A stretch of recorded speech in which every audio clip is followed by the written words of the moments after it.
Hi there. It's June the 10th and we continue our progress through the book of First Kings, and today we're in First Kings chapter 7. And this is continuing the story of Solomon's building program. Solomon undertakes a massive building program in Jerusalem. Some scholars have suggested actually that his building of the house of the Forest of Lebanon may have been in the mountains in Lebanon, but other scholars say no, this is part of his Jerusalem building program to be near the temple.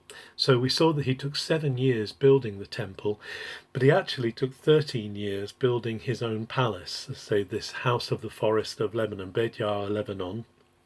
And he also builds a house for Pharaoh's daughter, his queen, and installs her. So there's a lot of building going on.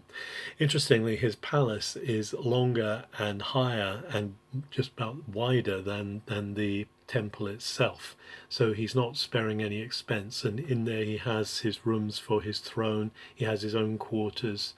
But then he wants to do more work in the temple. He wants to complete the work in the temple. And so he brings in a very skilled craftsman whose name is Hiram or Huram.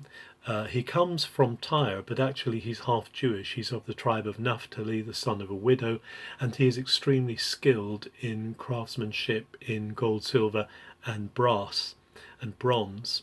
And it's Hiram who makes a lot of the things for the temple, in particular, and maybe controversially, the two pillars, Yachin and Boaz, which Freemasons spend so much time talking about as though they were particularly special, but actually they were just decorations to stand beside the temple, high pillars made of brass, richly decorated with flowers and pomegranates and sculpture, as a sign of Solomon's wealth and of Solomon's largesse towards the temple of the Lord. Hiram also orders the making of lots of big tanks, big bowls, or lavers, washing places, 10 of them, and puts these in the temple. And one great big laver, one great big wash bowl in the middle, which is actually 15 feet across and about 7 feet high, and a very big piece of brass work. And this is filled with water for the washing. And there's also carts, and there are lampstands and all kinds of things which Hiram has made.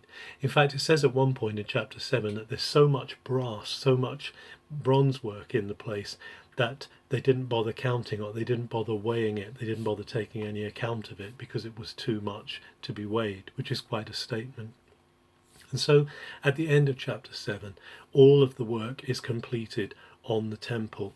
Not only that, but Solomon brings in the items which David has endowed as well. David was not able to build the temple, but he set aside a lot of things for the building of the temple, and Solomon has those brought in as well. And so the temple is completed, but of course it's not yet received the thing that it's been built for. It's not yet received that presence of God that will come. Interestingly, there's a table that is made, or the tables that are made, covered in gold, which are there for the bread of the presence, or the lechem panim, which in Hebrew literally means the bread of the face. And so this bread is going to sit before the face of God, although God's face is still to come. The joy for us today is that we are no longer tied to a physical temple.